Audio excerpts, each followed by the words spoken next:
Hello all. Welcome to Pustakvani, your one-stop solution for book summary. Today we are here with the book named Clay by James Joyce.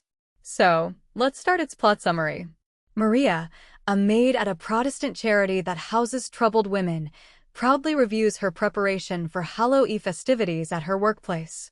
Running through the evening schedule, she also looks forward to her celebrations for later in the night with the family of a friend, Joe Donnelly. Maria nursed Joe and his brother, Alfie, when they were young, and both of them helped Maria get her present job. Though Maria was at first uncomfortable with the Protestant association of the charity, she has grown to accept it and is warmly loved by the staff and residents. The time for festivities arrives, and Maria distributes the barmbrack and the tea. One of the women raises a toast to Maria. Afterwards, Maria prepares for her journey to Joe's home, admiring her appearance in the mirror before leaving her room. On her way to Joe's, Maria does some shopping.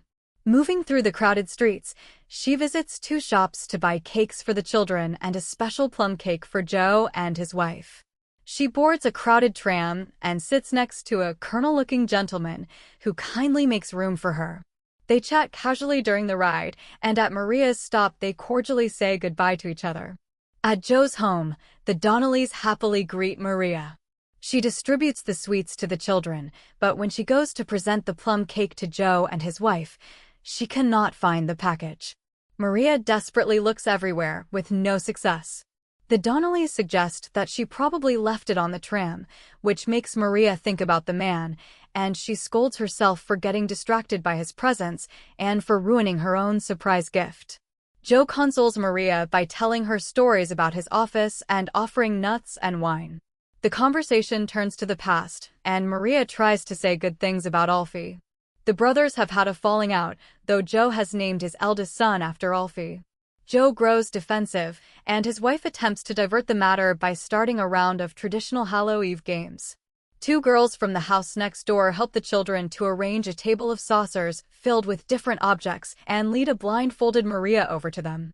Maria touches the saucer with a mound of wet clay on it, which represents early death. Joe's wife reproves the visiting girls, as though clay should not be an option given the fact that it's a bad omen. Maria reaches again and touches a prayer book, forecasting a pious life in a convent. The festivities continue happily until Joe asks Maria to sing for the family. With Mrs. Donnelly at the piano, Maria timidly sings "I Dreamt That I Dwelt," a popular opera aria written by an Irish 19th-century composer. Maria sings the first stanza twice, but no one points out her mistake.